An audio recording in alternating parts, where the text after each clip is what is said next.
So it looks like today we're finally scraping the bottom of the Nicholas Sparks barrel. Here we go. Someone once said, "It is not in the stars to hold our destiny, but in ourselves." But I believe everything that happens for a reason.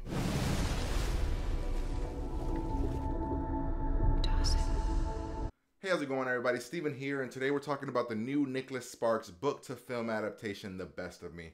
Now, I went into The Best of Me with pretty modest expectations. You know, I wasn't expecting something amazing, something spectacular. I went expecting a Nicholas Sparks movie. A cliche love story filled with a ton of Nicholas Sparkisms. Yes, Nicholas Sparkisms. He's become Michael Bay, the same way that Michael Bay has Michael Bay-isms. So I went in expecting something just simple like that. A decent love story. You know, nothing spectacular, but nothing atrocious. What Nicholas Sparks movies usually give us. Well, I'm here to tell you that The Best of Me has proven to be the worst of the worst when it comes to Nicholas Sparks movies. Everything you would expect from a Nicholas Sparks movie hits it, and it hits it multiple times. Now, the cliches are always there, so what makes me hate this movie more than the rest of them? This ending to this film is probably one of the worst endings I've ever seen in a love story. Utterly unbelievable. It's one of the worst endings, worst stupid romantic endings I have ever seen. But before I go any further, let me tell you guys about the story here. The story that we have here is a typical Nicholas Sparks story. We have Dawson Cole, who is played by James Marsden, who is a bad boy from the wrong side of the tracks, as we've always seen in Nicholas Sparks movies. And then we have Amanda Collier, I believe her name is, who is played by Michelle Monaghan. She's in True Detective, Eagle Eye. She's done a bunch of movies. And pretty much these two people were in love when they were younger in high school. An incident happened when they were younger and they've been separated and never made contact again for about 20 years.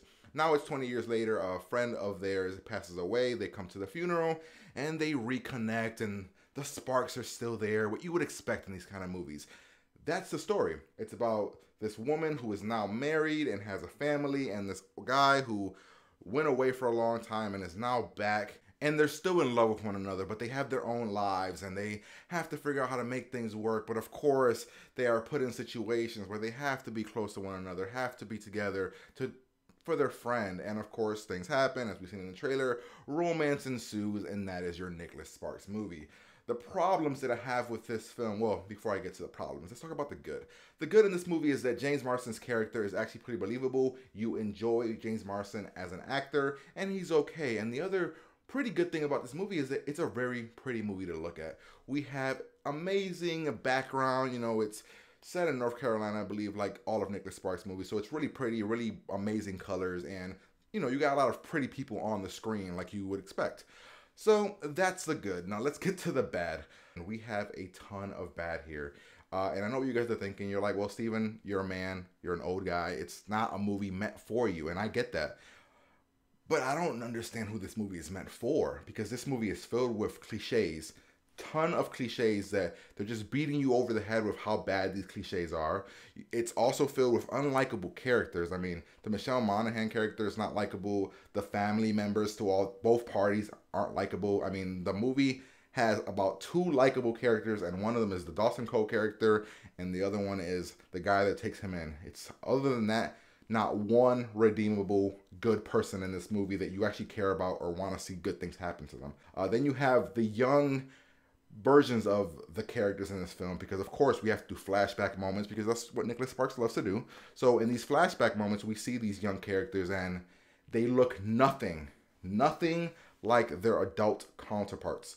And then of course we have the ending, which is one of the worst endings I have ever seen in a romantic movie. Probably one of the worst endings I have ever seen in any movie in a long time. Actually, within the first 30 minutes, you know the middle, the ending, and everything that's going to happen that's going to be a major factor in this movie. You know who's going to die. You know who's going to get hurt. You know exactly what's going to happen, and that is the biggest problem with this movie. If you're going to give me a cliched romantic movie, please attempt to give me something a little bit new, an interesting story. I mean, you can't go from giving me Safe Haven, which is a really bad movie, to now giving me an even worse movie of that. It's just, Nicholas Sparks is scraping the bottom of the barrel here, folks. If we're going to have these romantic movies that come out every single year, we have to at least try. Nicholas Sparks, you have to try. If you don't try, then it's not worth it for anybody to go see your movies. Sure, you're going to have the cliches, you're going to have everything else. You have to try. If you don't try, you get me being pissed off at a romantic movie that I didn't really care about watching anyway. Nonetheless, I'm giving it a rating of awful because it's one of the worst movies I will probably see this year. And if you want to see a full written review, go over to geek.nation.com and let me know what you think.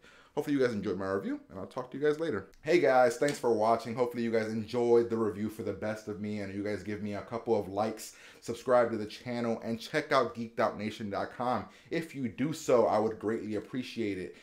And let's hope that my next review isn't as bad as this one. See you.